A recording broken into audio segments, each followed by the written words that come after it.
Recuerdo cómo el viaje de Yaika a Senai del año 88. Estando yo en el departamento de Junín, me había tomado una semana de vacaciones de invierno. Recibo un llamado telepático. Llamo a la facultad y veo que estaban todos trabajando normalmente.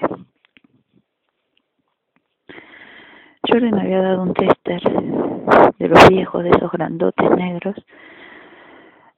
para intentar repararlo.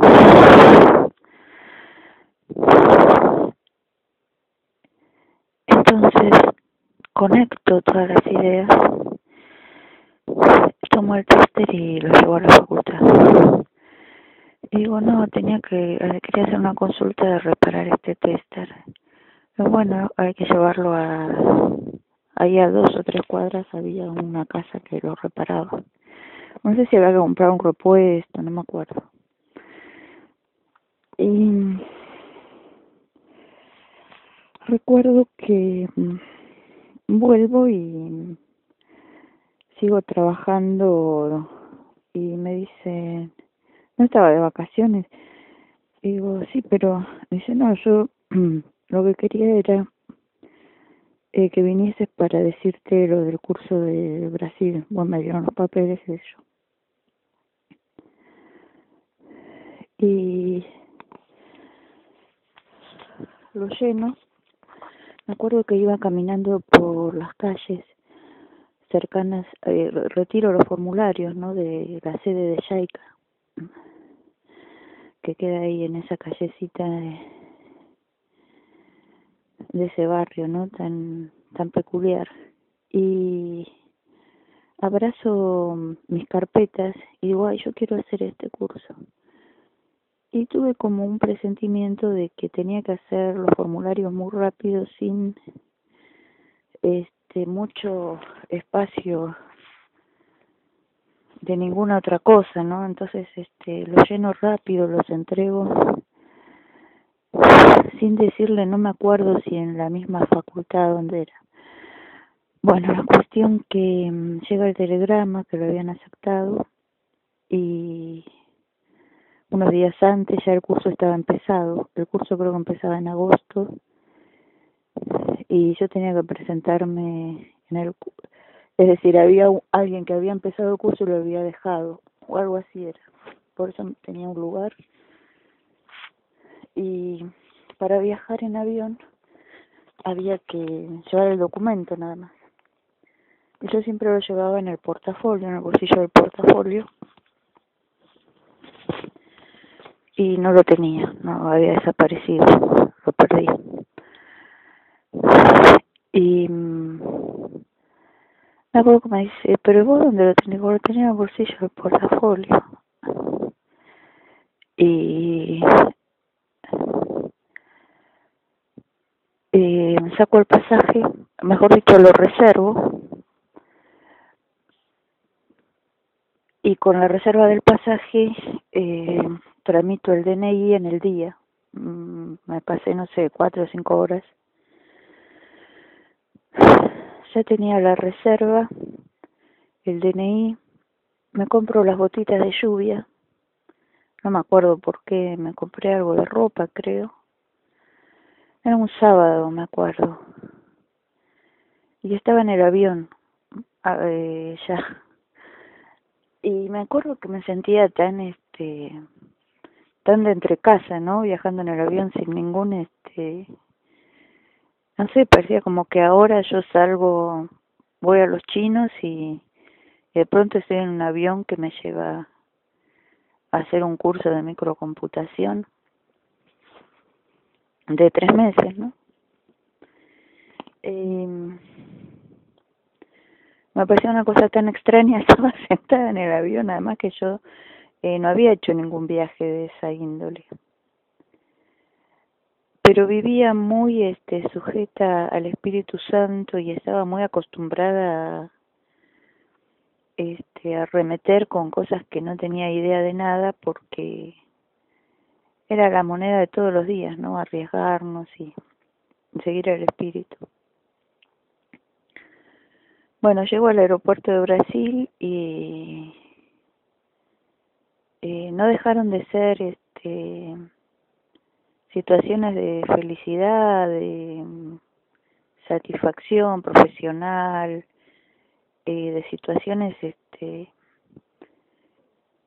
modo de vida, ¿no? Que eran, por ejemplo, llego al avión, bajo del avión y estaban no me acuerdo cómo se llamaban, los dos pibes que me iban a llevar los dos hombres, ¿no? Que me iban a llevar a la escuela. Y tenían el cartel que decía Brizuela y bueno, vamos en el auto bordeando un paisaje pero paradisíaco, ¿no? Como dice la canción, un verde Brasil. Y no podía yo cerrar los ojos aparte que estaban muy bien los tipos, ¿no? Pero yo miraba por la ventanilla y era algo hermoso, ¿no? Llego al hotel, no sé si se llamaba Hotel Terminator o, bueno, no me acuerdo cómo se llamaba. Y bueno, bombos y platillos, por decirlo de algún modo, ¿no? Todo lujo. Las habitaciones, el comedor, todo era una cosa, pero a todo trapo. Y el coordinador, Fernando Correa, era una mezcla de japonés, hablaban portugués, no, había muchos latinoamericanos que hablaban español, todos éramos de América, ¿no? Era para el curso del tercer mundo.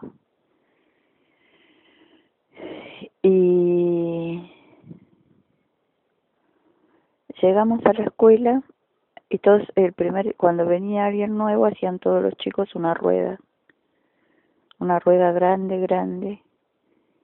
Y bueno, ahí nos presentábamos todos, ¿no? Me acuerdo de Nicaragua, Honduras, Costa Rica, Ecuador, bueno, Brasil, de Brasil había más de uno, argentinos también había más de uno, Guatemala, Perú, Cuba, la cubana, de Rulito, ¿cómo era? Bueno, no me acuerdo, eran casi todos los países de Centroamérica y del Norte de América, de Bolivia también, Uruguay, Paraguay,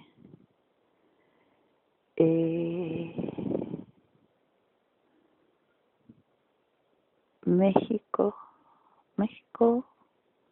Chile, México había, de México no me acuerdo. Voy nombrando los países, me acuerdo las caras, ¿no? De la gente, me los voy acordando. Y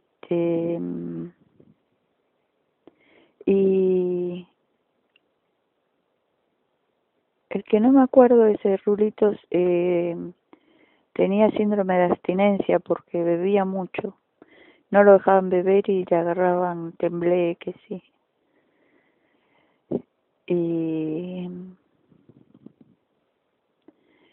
Y me acuerdo que el parque, la escuela, bueno, para mí estudiar en ese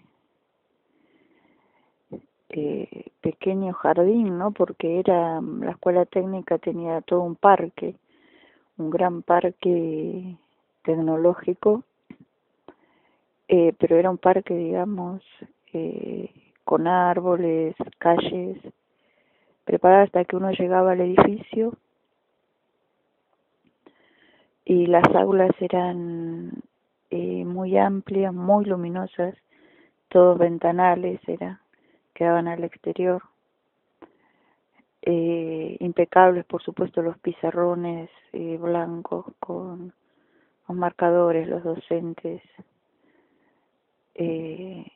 muy bien preparados, nos trataban con un trato muy fraterno realmente, nos cuidaban como si fuéramos chicos de jardín, por decirlo así, ¿no?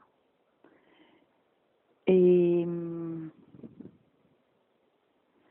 las máquinas, las computadoras, cada uno tenía en su banco una computadora y también las herramientas de software. Había para hacer grabar la CEPROM y no me acuerdo ahora cómo se llamaba el debugger, ¿no? Es decir, íbamos haciendo paso por paso los programas y los íbamos chequeando con el debugger. Ahora no me acuerdo cómo se llamaba, tenía un nombre. Y había otro proyecto que era el brazo de robot, que a mí se me incrustó en la mesa, por suerte estaba sola porque era la única que había querido hacerlo. Y cuando se va el instructor, el brazo de robot se chanfla, ¿no? Y por suerte llegó rápido porque no lo podía parar. Me dio un miedo bárbaro. Y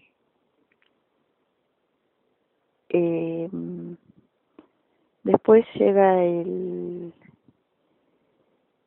coordinador, que era, además de Fernando Correa, estaba Duarte, creo, o algo así como Duarte, no era Duarte, pero el director de la escuela, ¿no? Charles creo que se llamaba, no sé cuánto. Y nos visita un perito japonés, allá a mediados, ¿no?, del curso, para inspeccionar. Y había 2 aulas y había 2 cursos, ¿no? Uno era de microcomputación, que era en el que yo me había anotado, y otro era de electrónica. Y de 7 a 6, a 4 de la tarde, creo, no, a 6 de la tarde, llegábamos al hotel y volvíamos en micro, por supuesto. Y teníamos una reunión así entre todos, charlábamos, nos servían licores y mariscos o bocadillos, ¿no?, muy ricos, con música, escuchábamos música. Y después íbamos a la habitación, nos duchábamos. A veces se armaban quilombos. Los chicos entraban y es decir, eran, pero yo en esa época no, es decir, ni fu ni fa, ¿no? Me daba lo mismo que entraran, que no entraran. Me acuerdo que tenía un camisón de seda verde agua, largo yo usaba. Me acuerdo porque entró el guatemalteca y así abre la puerta así rápido, ¿no? Ella estaba en camisón en la cama. Y no sé si me dijo algo, ¿no? Y yo me acuerdo que me miré y digo, qué hermoso camisón. Si no hubiese entrado él, ni me acordaba de ese camisón. Pero vi lo hermoso que era, ¿no? El color, todo. Y otra vuelta, los chicos me invitan a comer pizza. Y a mi compañera no me acuerdo por qué. Y entonces ella le dio rabia. Y cuando llego estaban en la habitación todos los pibes, todos los que no habían ido a comer pizza. Y todos mirándome con cara de odio, porque había ido a comer con los instructores, no sé con quién más. Y después nos daban los libros, los apuntes, teníamos libros digitales, todo en portugués, ¿no? Y de sistemas operativos, y apuntes que estaban abrochados con ganchitos, y hacíamos excursiones. Los sábados íbamos a parrillas libres, comíamos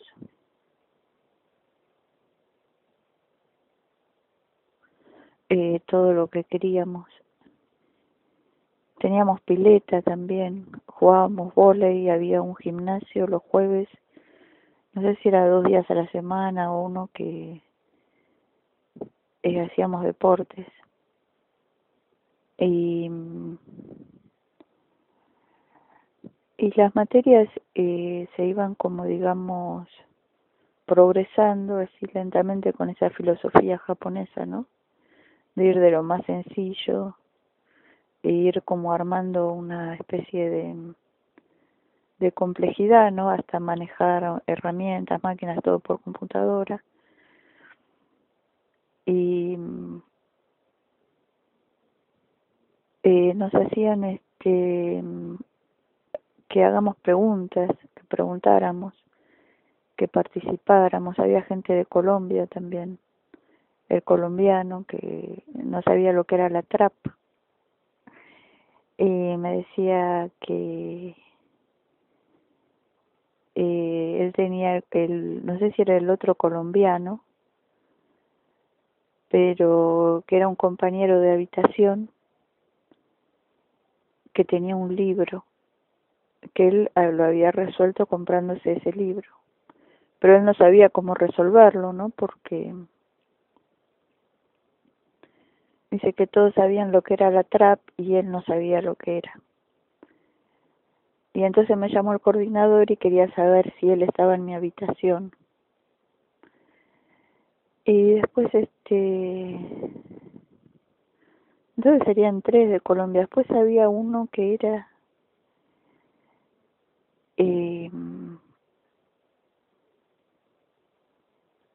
había Johnny, por ejemplo, era uno grandote, y después había uno chiquitito, uno morochito.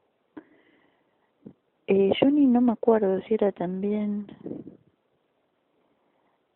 de qué país era, y bueno, no sé, tendría que ver el mapa, seguramente sería alguno de los países de Centroamérica.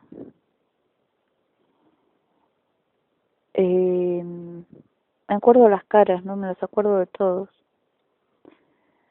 Y un día hacíamos excursión, la pasábamos muy bien. Para mí era lo ideal, ¿no? Estudiar, pasear, comer, un poco de bebida, hacer deportes. A veces hacíamos guitarreadas.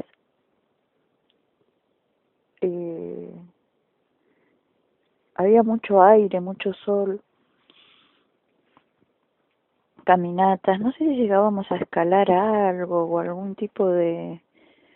bueno, nos llevaba a las excursiones, ¿no? Uropreto, la gruta, entramos a la gruta. Y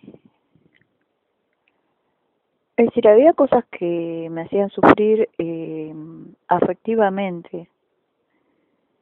No afectivamente, sino, bueno, el problema de siempre, ¿no? De las interrelaciones. Pero a nivel humano, digamos, yo tenía absolutamente todo lo que quería. Y pude ir a las misas, rezar el Padre Nuestro en portugués, visitar un grupo de focolares que me dieron, una comunidad de focolares mujeres, un almuerzo exquisito, con una delicadeza, bueno, un sacerdote, ¿no? Me mandó, fui a la misa y le pregunté, y me mandó con esas mujeres, me mandó con ese grupo de focolarinas. Y me acuerdo de una de las excursiones que estaba el Cristo Redentor en el pan de azúcar, que ahí escribí un verso, ¿no? Dice, recuerdo en vaquerías, como el pan de azúcar y qué sé yo, porque bueno, nos asomábamos a un precipicio, y a lo lejos se veía todo ese paisaje. Después en otro parque, era un parque que me acuerdo que pude respirar el aire puro, ¿no? Es decir, yo nunca había percibido la diferencia del aire común. Por ejemplo, yo ahora estoy respirando aire puro, no está aire contaminado, pero sin embargo está el sentir un aire realmente puro, que decir prácticamente, yo le decía a los chicos, digo, ¿pero qué tiene este aire? Y habíamos ido como a una especie de valle en ese parque, y dicen, lo que pasa es que no viene nadie, es decir, prácticamente este aire no se respira, es decir, que es un aire totalmente, digamos, no contaminado, y digo, pero qué hermoso que es respirar este aire, sí, poder percibir el oxígeno, no sé cómo explicarlo, ¿no? Esa fue una experiencia así sensorial nueva para mí. Y después contaban que habían ido a jugar al bowling, yo no había ido, me acuerdo. Pero sí una vez fuimos a Río y ahí me tironearon del brazo, de rulitos, que no me acuerdo si era de Honduras, no me acuerdo, creo que era de Colombia también. Bueno, no sé. Y querían que vayan con ellos, y yo me quería volver al hotel, porque ya estaban todos medio, no estaban los coordinadores, los instructores, nada. Y me acuerdo que uno de los docentes me había dicho que él no iba, si fuera por él no, yo no tendría que ir a ese viaje. Y bueno, pero yo quería ir, ¿no? A conocer Río de Janeiro, Brasilia. No me acuerdo si era el mismo viaje de Brasilia, Río de Janeiro. Río de Janeiro era. Bueno, era un lugar que, por lo que me dijo el instructor, era peligroso, no era como para... Y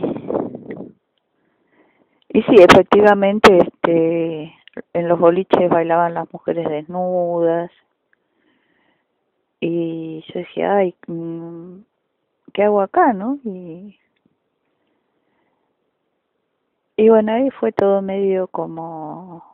Esa excursión fue digamos, la mancha gris en la hoja blanca. Y después,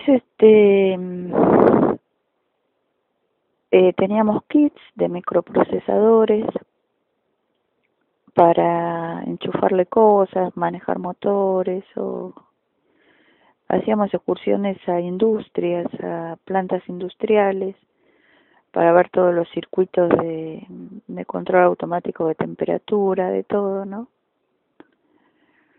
Y yo tenía el problema del documento, que en un determinado momento nos piden el pasaporte, y los argentinos no tenían pasaporte, pero yo no tenía pasaporte, porque me habían dicho que alcanzaba con el DNI, pero para tramitar el permiso de estadía, no me acuerdo qué era, que bueno, al final lo resolvieron, y después nos pagaban un estipendio en plata del país, no sé si eran cruceros, sé qué era, y con eso comprábamos lo que queríamos, salíamos, nos comprábamos cosas. Y un paraguayo me decía, yo no me hubiese comprado zapatillas, yo me compro libros. y otro argentino había ahorrado, había una manera de ahorrar, y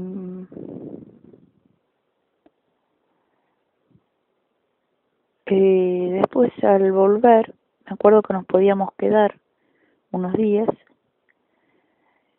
y bueno, mi compañera de Cuba se quedó,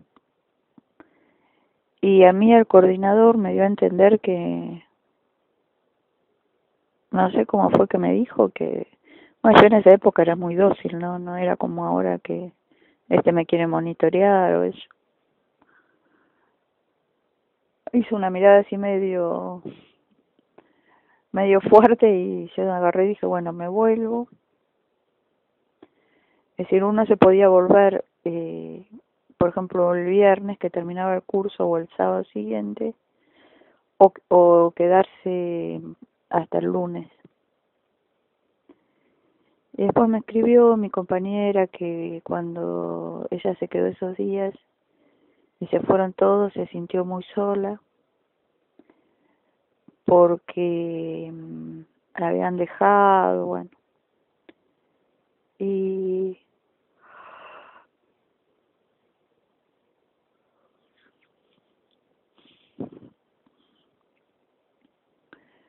eh, no teníamos que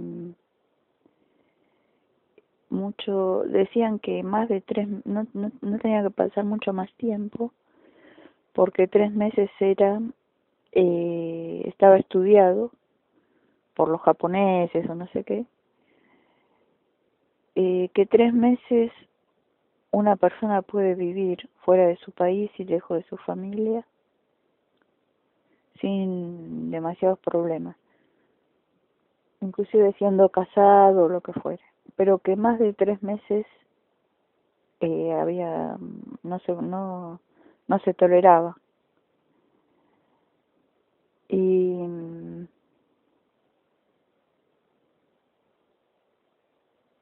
después salió un curso de 6 meses en Tokio, creo que era, pero no me aceptaron. Y en los 3 meses, bueno, por momentos me sentía triste, ¿no? Es decir, a nivel humano no me faltaba nada, pero a nivel tristezas, tenía así medio depresiones, soledad, pero prácticamente lo corregían muy rápido entre ellos, ¿no? Me empezaba a caer y me llamaban, me hacían preguntas si me faltaba algo, si necesitaba algo, que me quedara con los argentinos, que tratara de hacerme amiga de los cordobeses. Y eh, y así alegrías, sobre todo la naturaleza era una cosa, una belleza, algo, digamos, las excursiones, una felicidad muy grande. Después lo aprendido, los exámenes, las computadoras, los materiales, las herramientas. Eh, un día fue muy feliz para mí y no sé bien por qué. Es algo de la memoria del corazón, ¿no? Porque me acuerdo que íbamos caminando con uno de los instructores y me pregunta cómo se dice lluvia en castellano. Me dice, ¿cómo se dice lluvia? Y digo, lluvia. Y me acuerdo que estaba lloviendo, ¿no? Pero muy, una llovizna muy suave, ¿no? Y me acuerdo de ese momento que fue muy lindo, no me acuerdo por qué era. Pero después, bueno, mi compañera de Cuba me dio a entender algo que se me fue un poco la alegría. Porque en realidad yo pensaba que estaba todo bien. bueno, como me pasa siempre, ¿no? Que a veces me pierdo todo lo que están mascullando entre todos. Y había momentos de felicidad con la música. La música era algo, las canciones eran muy lindas. Por ejemplo, estaba esa canción de, bueno, Lluvia de Plata, que cae sin parar. Y después había eh, como un día de domingo, me acuerdo. Pasaban la música y le daban una ambientación, porque, por ejemplo, estábamos en el hotel, todos ahí los más panchos, y se escuchaba como un día de domingo. Bueno, y se creaba como una cosa de felicidad, no sé cómo era. Y todos nos mirábamos y nos sentíamos felices. Y es decir, no era algo particular que me pasaba a mí. Y eso me llamaba mucho la atención de Brasil, que el estado de felicidad era bastante normal. Y era como una experiencia, ¿no? La felicidad. Y me acuerdo que no era algo constante, pero era algo que se percibía. De pronto uno sentía como una onda de felicidad que llegaba al lugar, ¿no? Algo parecido a las oraciones del movimiento, que después de darle y darle y darle, uno siente como que hay como una comunión especial entre todos, ¿no? Y sentimos que Dios está entre todos, y es una experiencia que, bueno, que todos sabemos de lo que estamos hablando. Y bueno, eso me pasaba en Brasil, pero no a un nivel espiritual, sino a un nivel humano. Sentía felicidad humana y veía que era común a las otras personas. Y a veces se reían porque no sabían muy bien cómo era que lo hacían. Y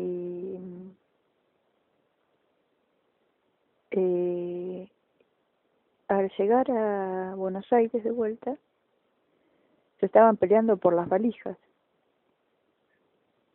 Y de pronto sentí, bueno, lo que se siente siempre acá en Argentina, ¿no? Esa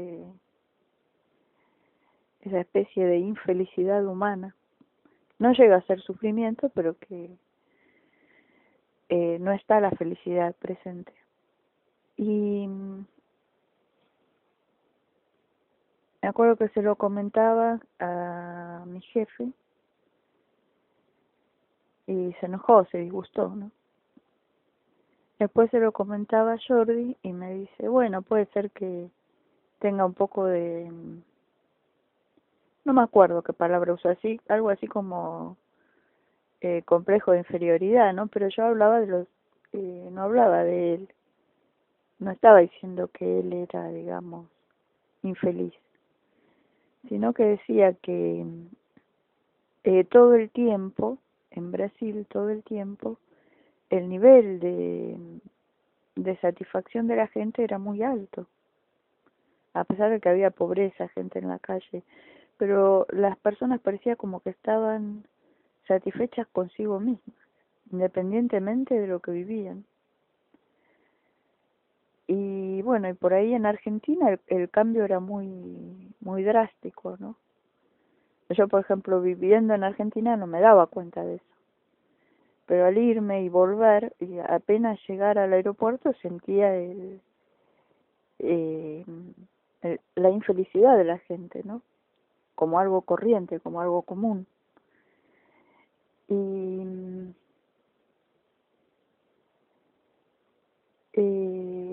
yo al llegar estaba totalmente cambiada, ¿no? Porque tenía esa cuota de satisfacción conmigo misma tan grande que era hasta chocante para la gente, ¿no? Porque yo había partido 3 meses antes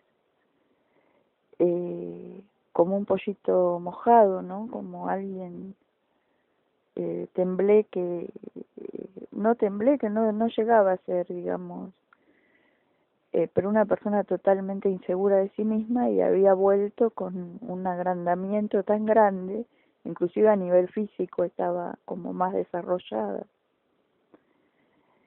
Y, y bueno, no llegaba a ser chocante, es decir, era sorprendente, pero creo que les daba más bien felicidad a los otros también, ¿no? Verme así. Porque no es algo que da envidia o algo así, ¿no? Es algo, no sé, como una constante de sentirse feliz. No llega a ser como una, pareciera que no se puede decir feliz sin decir humano, porque es una cosa netamente, no es algo espiritual, ¿no? Es algo humano simplemente. Es como que está bien vivir, está bien estar feliz, feliz, pero en el sentido de que está bien no tener hambre, no tener sed, no estar cansado, saber lo que uno necesita,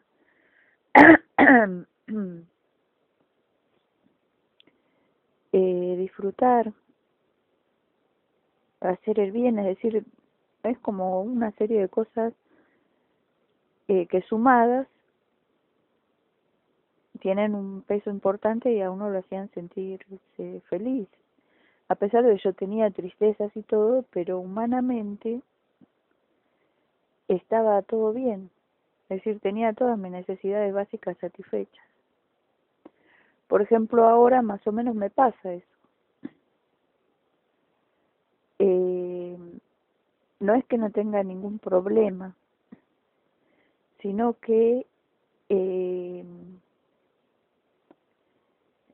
el poder, para una persona, el poder estudiar, el poder comer si tiene hambre, descansar si está cansada, tener un lugar limpio, habitable, por decirlo así, sin tener que matarse por eso, bueno, es todo lo que se necesita para estar normal, ¿no? Y,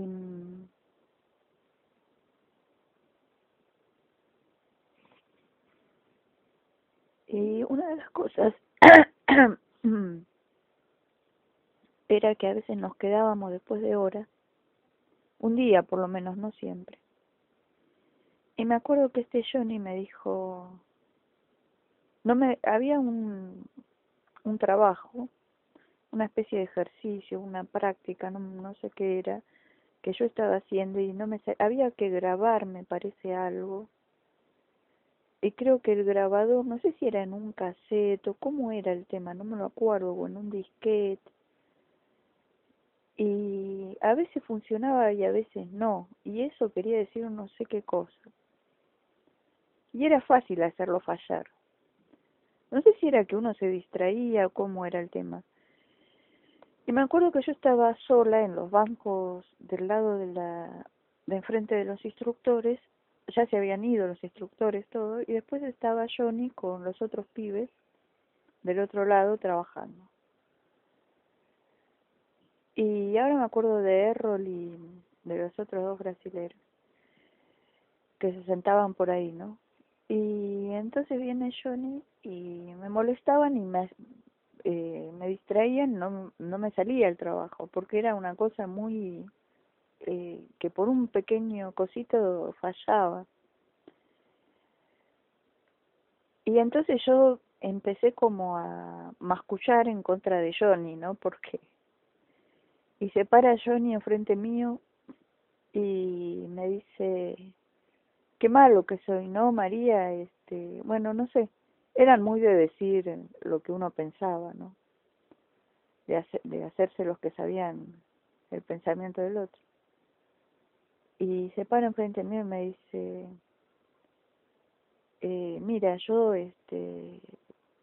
tal vez no te deje trabajar, tal vez te haga todo esto que tú estás pensando, que no sé qué, que esto, que el otro. Puede ser que joda, o no sé cómo lo decían, changa, no me acuerdo cómo era que usaban los términos, ¿no? Eh, Mira, María, tal vez yo sea un tipo malo, pero estate por segura que yo no te voy a enamorar. Eso yo no lo voy a hacer. Yo tengo a mi esposa y porque vengas a hacer un curso no te voy a enamorar. Como dando a entender que había otros que eran muy buenos, pero que me trataban de seducir en vez de intentar que me fuera bien en el curso, ¿no? Y era un tipo malo, realmente cada tanto se peleaban y cuando este se enojaba sufríamos todos porque sabíamos que, bueno, se armaba la gresca. Y, y no sabía si a veces se cubrían todos como de barro, no de barro sino de comidas.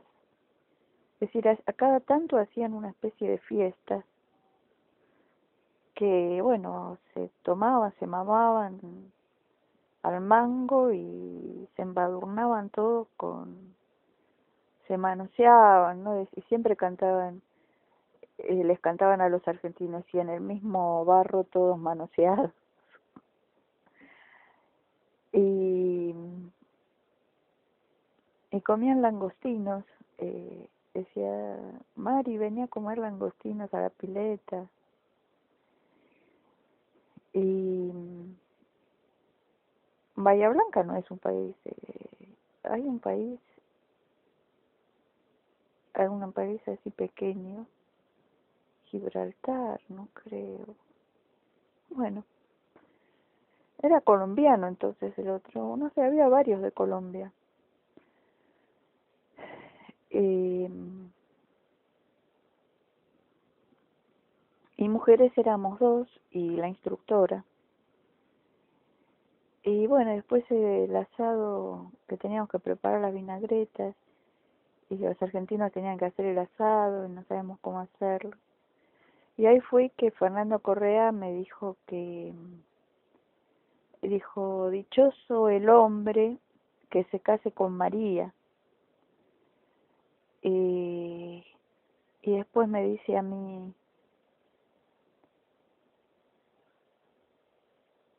¿sabe por qué digo eso, María? Porque usted es una persona excelente en lo profesional, es excelente en lo personal y es excelente como mujer.